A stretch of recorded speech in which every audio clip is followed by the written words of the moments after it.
Palawig Zambales sa San Jose Tarlac Mountain Road. Isa ito sa mga bypass roads na ginagawa sa bundok ng Zambales Mountain Range na magkukonekta sa western side ng Central Luzon papunta sa eastern side. Ang bundok na ito ay paborito ring pasyalan ng mga hikers.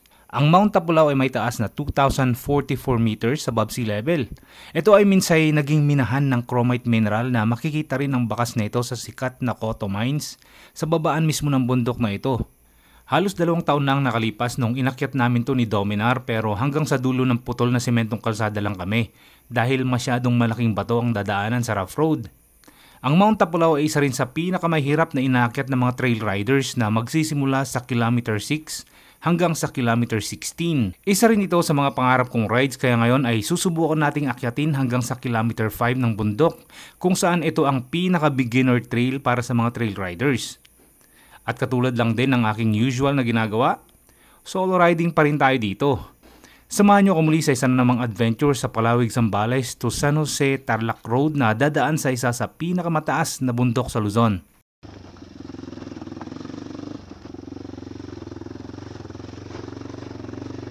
Welcome to 7-Eleven. Ito, pinaka-feasible yan. Pero kailangan na ng konting buhat dito. Yung level of difficulty siguro na ito, no? Mild lang. hindi siya yung sobrang hirap, hindi rin sobrang dali.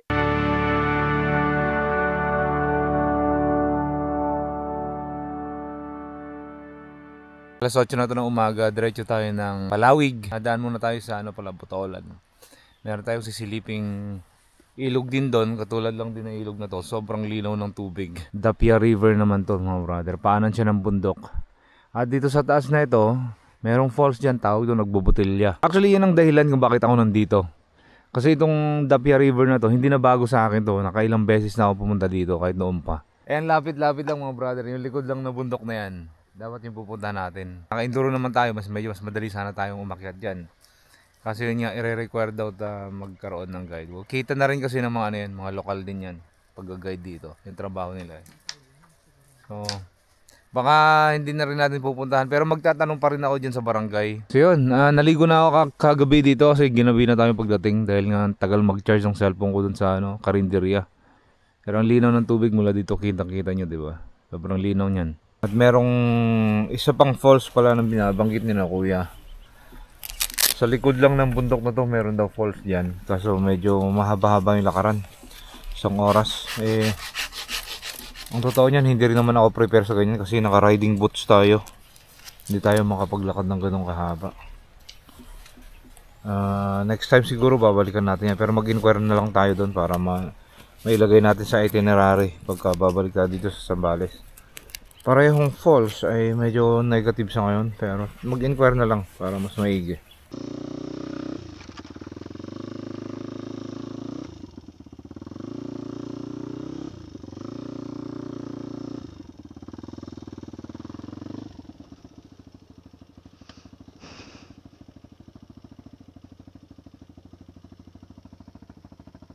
Wala na yung bantay. Alright guys, let's go. So yun, next na pupuntahan natin ay yung ilog naman dyan sa Botolan, Zambales. May tinatawag silang Little New Zealand na naman. Napakadami ng New Zealand sa Pilipinas Little New Zealand, New Zealand of Mapanuepe, mga ganun pa tayo. Kahit dito, ang linaw ng tubig. Sulit na. Magiging murky lang yan kung nagtrabaho na yung mga quarry dyan sa taas. Actually, itong kalsada na to guys, kukonekta rin to sa main road, sa highway. Iikot lang yan.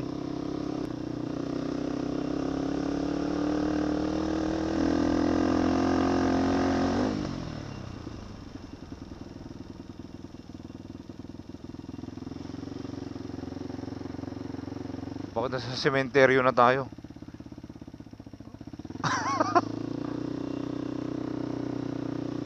Mali, naligaw yata tayo. Wait lang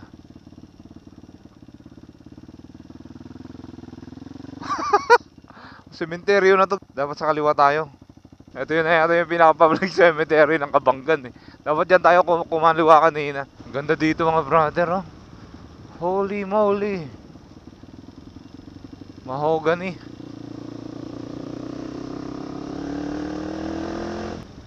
Ang ganda, pati kawayan, oh.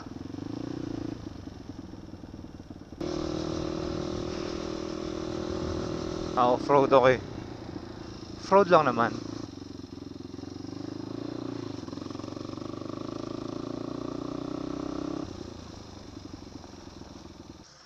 Woods Pizza. Visit na yan, doon na tayo tinuturo sa may Sapa. Papasok daw doon. Ito lang pala, dito may kalsada rito, papasok doon.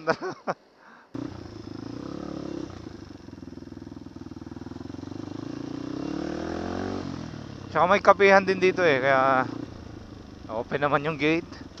Diretso na lang natin.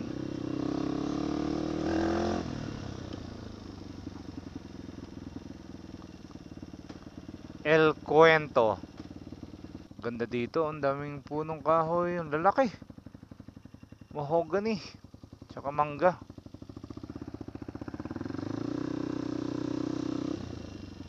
Woods Pizza, doon sa kabila.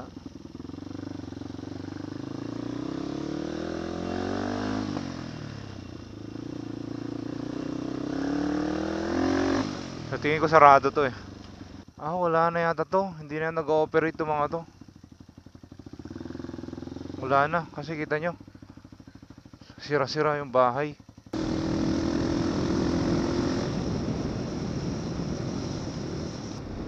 Ito na yung epic na ilog. Hindi na na lahar dati. Ayun, may kainan dito. Kain muna tayo.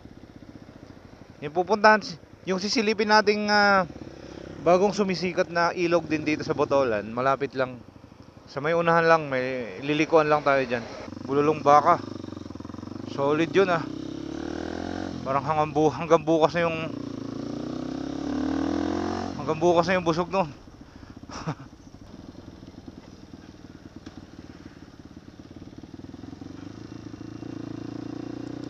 Ay, yan pala eh. Sige. Thank you ah.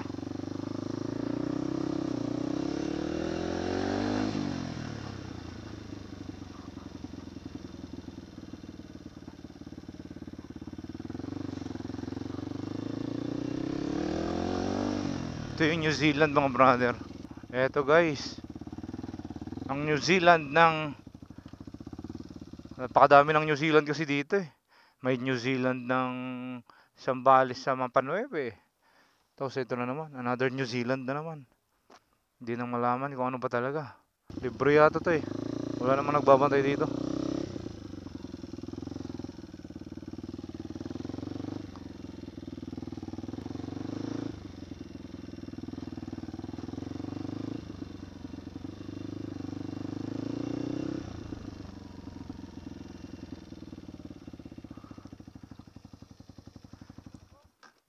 Silip lang po.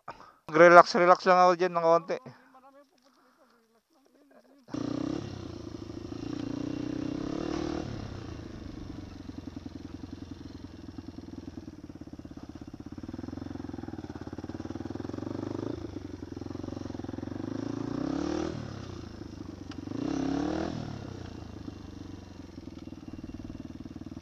Dito tayo magduyan-duyan. May lutuan din dito. Masarap mag-camping kasi flat na yung damo niya. Pero kung magre-renta kayo ng kubo, sabi sa akin ni tatay, ay 200 pesos lang naman, mura lang. Pag overnight na magduduyan lang kayo, halimbawa katulad ko, nagduduyan lang naman ako, kahit entrance fee na lang daw. At least sa ngayon ha, kasi siyempre iba yung presyohan nila kapag holidays o kaya weekends, ganyan. Siyempre iba yung usapan doon. Palibhasa sa weekday ngayon, kaya okay na rin to, mahangin no, ang presko. Tapos napapalibutan din kayo ng bundok, yun ang view nyo dito, kabundukan. Yan, chill lang tayo dito. Kaso nga lang, eto na, sobrang lakas ng hangin talaga, hindi ako makapagpapalipad. Maganda sana to, paliparan ko sana ng drone. Mga ibang parts yan, masarap din namang kampingan kasi flat na. Tapos may mga damo-damo rin na ganyan. Tapos yung mga baka dyan, May mga nakapastol dun sa gilid-gilid. Sa kabilang side meron pa actually. Tapos meron namang tulay pumunta dun sa kabila. Pumunta lang ako dito kasi ito yung medyo masarap sabitan ng duyan. May duyan tayo dito. Dun sa kabila pwede rin magduyan, kaso nga lang minabuting dito na lang kasi hindi ko rin naman madadala yung motor dun sa kabila. So yan ang view dito, mga kabundukan. Yan, napapalibutan halos. Actually mga bundok dito ngayon wala na, sunog na rin. Marami rin silang cottages. I think natanaw natin doon kanina, pinakita ko rin naman. Tara, pakita ko lang sa inyo yung ibang side nito dahil di tayo makapagpapalipad ng drone dahil nga malakas ang hangin. Padaanan ko lang yung gilid niya para mas makita nyo. So yan, dito sa bandang baba, gantong itsura niyan guys. Yan, ang linaw ng tubig at saka yung vibes niya super light. Katulad ng mga sinasabi ko patungkol dito sa Zambales, super light yung vibes. Yan, so basically dito na rin kayo maliligo sa part ng ilog na yan.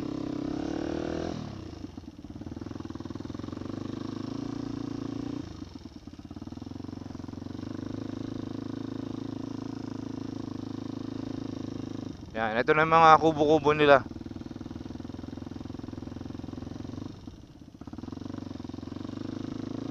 Kubo-kubo.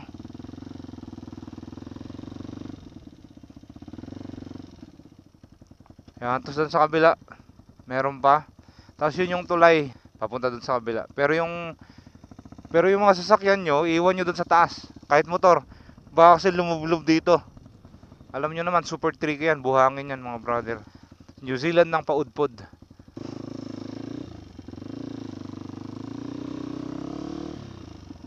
Ang linaw talaga ng tubig ng ilog dito sa Zambales, panalo no.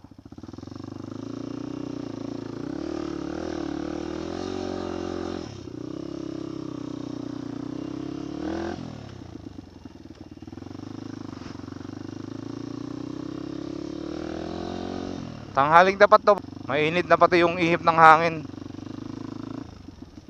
Paano pa pag summer na yan Iba, Zambales na tayo. Ganun kabilis. Mukhang pangit na ang tunog ng aking tambucho. Ibig sabihin yan, paubos na yung gasolina sa main tank. Usually ganyan yan, medyo palya-palya na. So ibig sabihin yan, pag gasolina na tayo.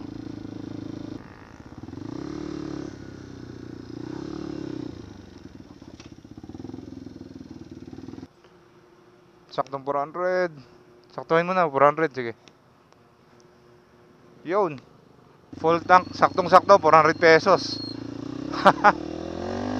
Sabi ko na nga ba, naghihingalo na siya Hi guys, so ito yung papunta ng Bagsit River. Tapos aakyatin natin yung papunta ng Tapulaw. Tapulaw na ito ng hapon. On the way tayo papunta ng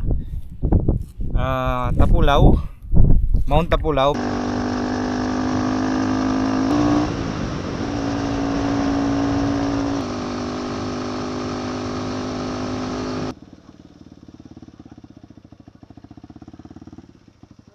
Mount Tapulaw? Oo lang. Dito tayo banda sa part na to. Akyatin natin yan. Eto guys, simula na akyatan ng medyo matarik-tarik.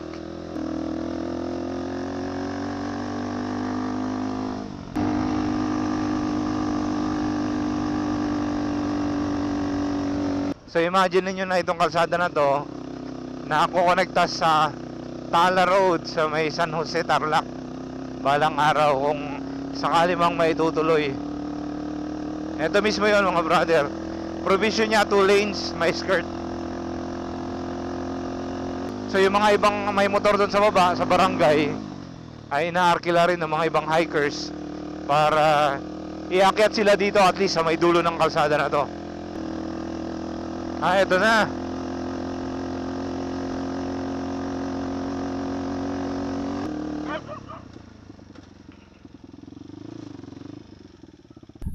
Dito na tayo sa pinakadulo ng sementadong kalsada dito sa papuntang Mount Tapulaw. So again, itong kalsada na to guys ay itong kadugtong nung manggagaling doon sa Sitio Tala, doon sa San Jose, Tarlac. Ayan, doon sa may San Jose, Tarlac, mahaba na yung nagagawa nila ron. Mahaba na, at least linis na yung karamihan doon. nag-aantay na lang na sementohin lang din yung kalsada. Pero mahaba-haba na yung nagagawa nila ron. Dito kasi, kung mapapansin nyo, 3 kilometers lang to. Ayun, banggit ni Kuya kanina. 3 kilometers mula dun sa baba kung saan tayo nagsimulang umakyat hanggang dito sa Putol. Dati wala to, itong kubo na to. Tindahan pala yan. So tama lang. Hindi total, di pa naman nagagawa tong kalsada na to eh. So may mabibilan na yung mga hikers dito bago umakyat. Kailan last na may enduro dito? Matagal na rin. Palagi, sir. Palagi? Umabot pa ng Yung nung Sunday lang mayroong nag-enduro dito? Yung iba daw sobrang hardcore din, 16 kilometers pa din lang marating. Pero karamihan daw 10 kilometers. Mula doon sa putol ng semento o mula doon sa baba? mula doon. Mula doon sa baba. Ay, mula doon sa baba pala, 10 kilometers. Yun yung pwedeng, yung karamihan na naakyat ng mga naka-enduro. Dito pa lang yan, ang hirap na niya. How much more sa taas, lalaki na yung bato niyan. Uy, yung liit ng manok oh. Meron akong manok na ganito eh. Bantam pala, bantam. Hindi pala bantang. Ang kulit ng mga manok na to, yung tatapang yan eh. Magandang pangati to. Kasi ang tatapang eh. Sa akin, binili ako babae at lalaki. Bungad lang yung akyatin natin dito. Subukan natin. Malalaki kasi bato. Nakakailang. Maakyat natin yan. Ang problema susunod yung pagbaba. Paano mo yung bababain yan? Hindi naman tayo nagmamadali. So, pwede tayo umuwi kahit gabi. Para walang traffic mamaya. Dito muna tayo. Maglaro-laro lang tayo dito sa Mount Tapulao.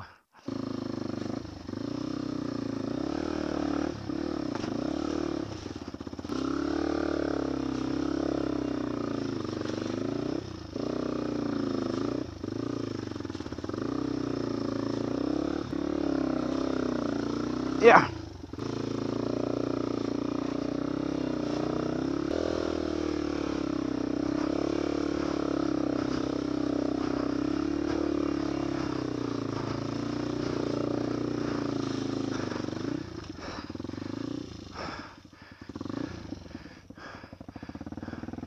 First stage.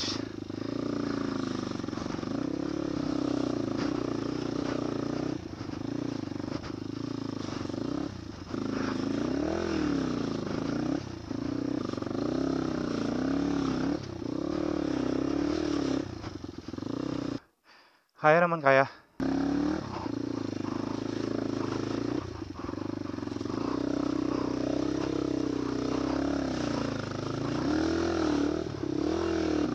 Yun. Woo. All right.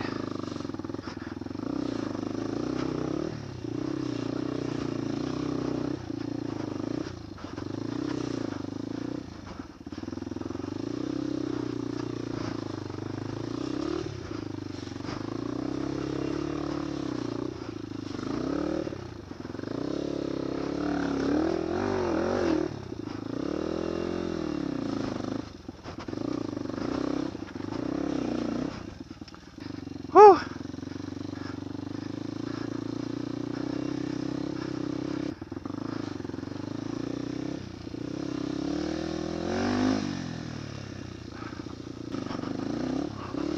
Malalaking bato rin to.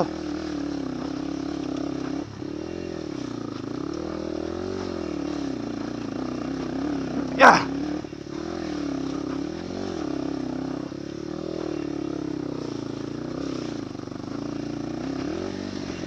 Oh.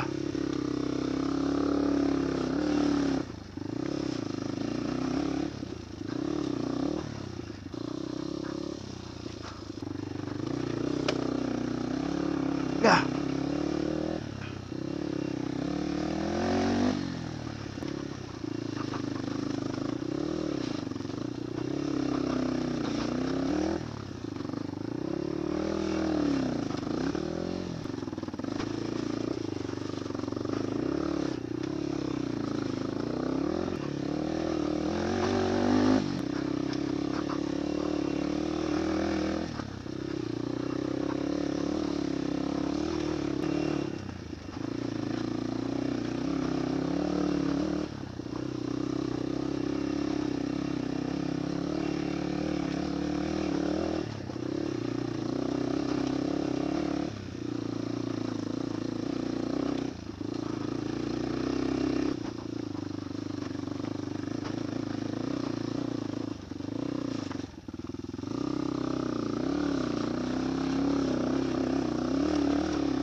Sayang hindi ko dinala yung drone. Kasi baka ako pag natumba ako madaganan. Kaya hindi ko na lahat dinala yung bag ko. Ayun, meron doon. Lahat ng bag tinanggal ko yan mga brother. Ito lang, pads, pants. Para protektado tayo, yun lang dala ko. Iniwan ko lahat doon sa may tindahan.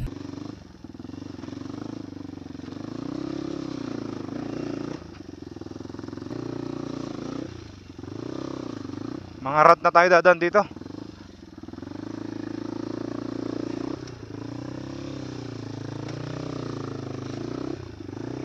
Itong rats na to, saktong-sakto lang yung gulong ng motor mo. Sakto lang yung lapad ng motor. Ay, mali.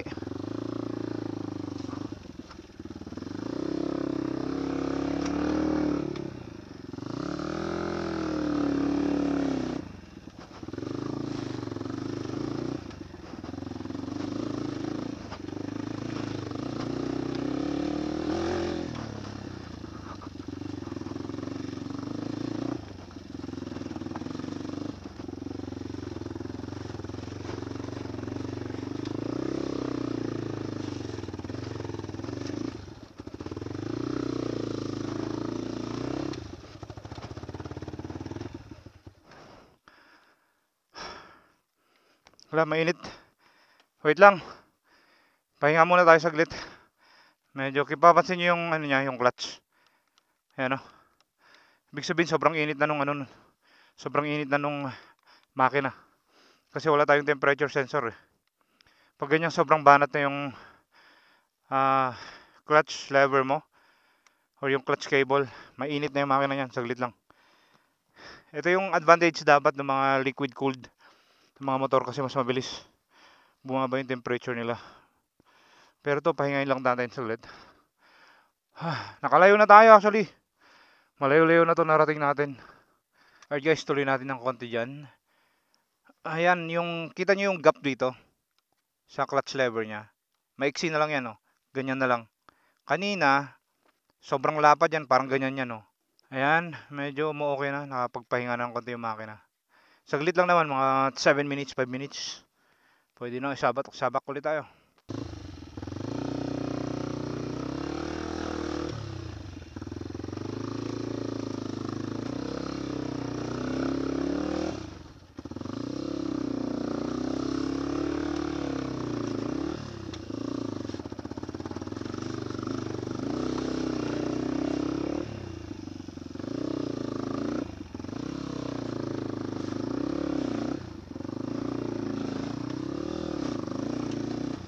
Sayang wala tayong drone. Pero banda dito, ano na yan, foggy na yan. Most likely yan na yung part na makahoy yan. Kitang-kita ko rin naman yung makahoy na parts. Kaya pa naman, ayan, kayang-kaya pa. Medyo okay pa yung dadaanan natin.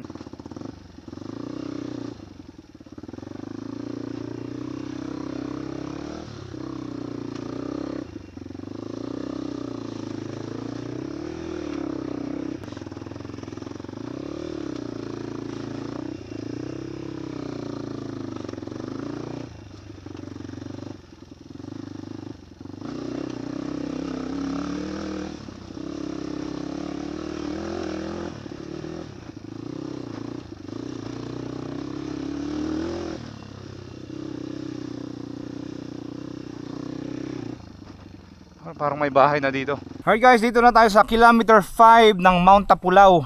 Papunta doon. May mga bahay naman dito, mga mangilan-ngilan. Una na itong bahay na to, yung tindahan ni Kuya, yung isa pang tindahan niya dito sa taas. Yung may-ari ng tindahan doon na pinagkapihan natin kanina, kung saan ko iniwan yung mga gamit ko.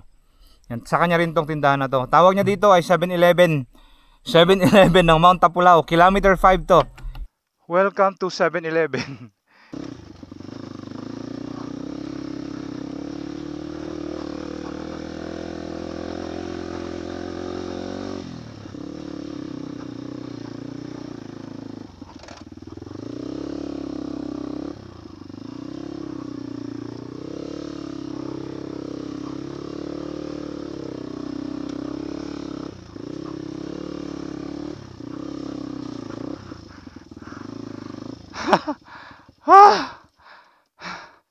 Saan po yung marker ng kilometer 6 at saka 7? Paano ko malalaman?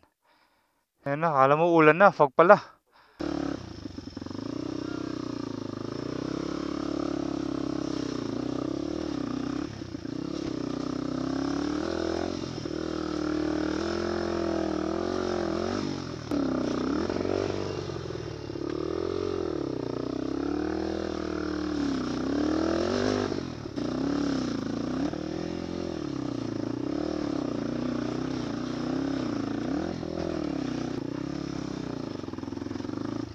Gumugulong yung mga bato dun.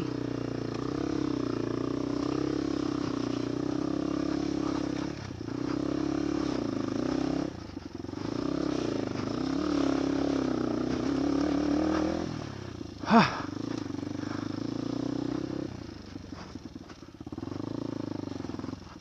Pahirapan na nga to. Ayan o. Kailangan na ng konting buhat yan. Pakita ko sa inyo.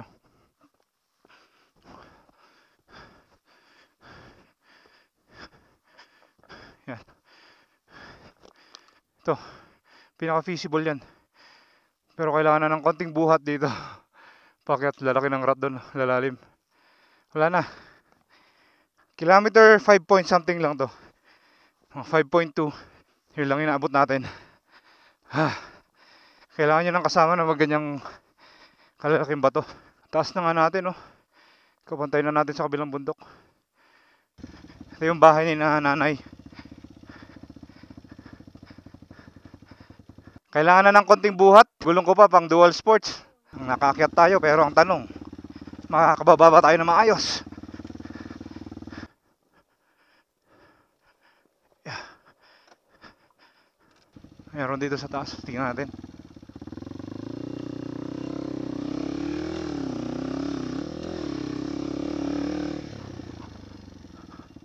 Oh wow.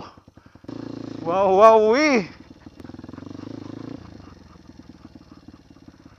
may bahay pala rito. Mataas na to. Tsaka yung hangin na dito, malamig. Malamig yung hangin. Paano pa kaya pag gabi dito? Inaaya pa akong magkape ni nanay kanina. Thank you. Pero nailang kasi ako, baka umambon eh. Kayo kawawa dito pagbaba. Yung mga may bahay dito, mga kubo-kubo, mga taga-baba lang din yung mga yan. Sa barangay sa baba.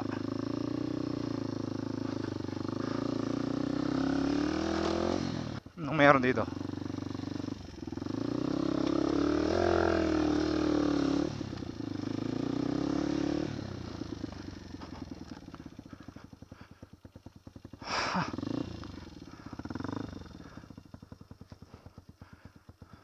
Hindi natin makikita yung Tapulaw dahil nakakabayaran ng fog.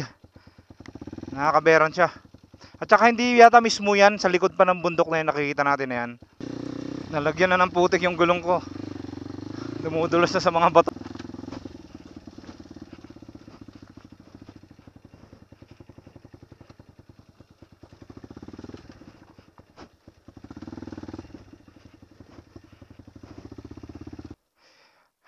Grabe, kamay ko sakit. Persadong persado. Itong dalawang hinlalaki. Kasi nakaganon siya.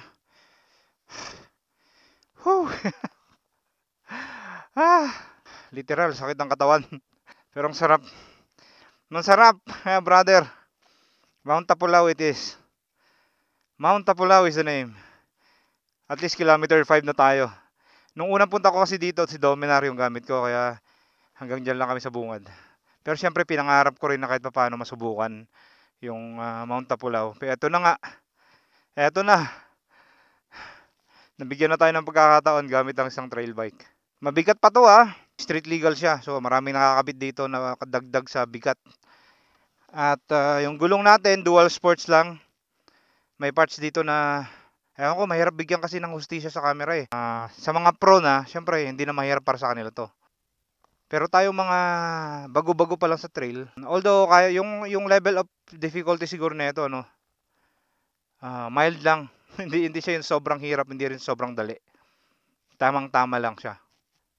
Yung napanood ko talaga, I think kilometer 60 na yata yun or 10, yung talagang lalaki na ng mga bato yung inakyat nila.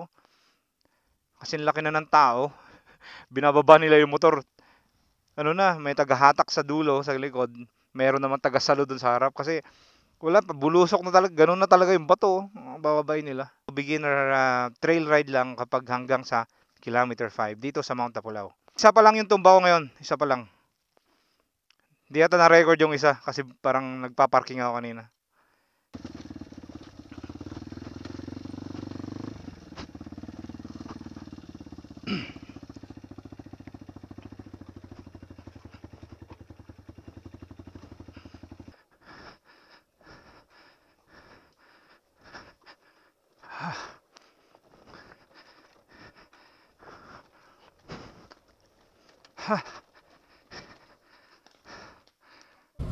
Alright guys, so dito na tayo sa highway. At super fulfilling itong ride na to dahil finally nagawa ko na yung isa sa mga pinapangarap kong rides. Although kahit di tayo nakalayo ng 10 kilometers man lang, pero panalo na yun sa akin. Experience wise, panalo na yun sa akin. So anyway guys, dito ko natatapusin itong vlog na to dito sa Palawig, Zambales. Maraming salamat po sa inyong pagsama uli sa rides na to, sa adventure na to. Mike, Solo Riding Adventure, sign out. I'll see you. Sinisinok pa ako on the next adventure.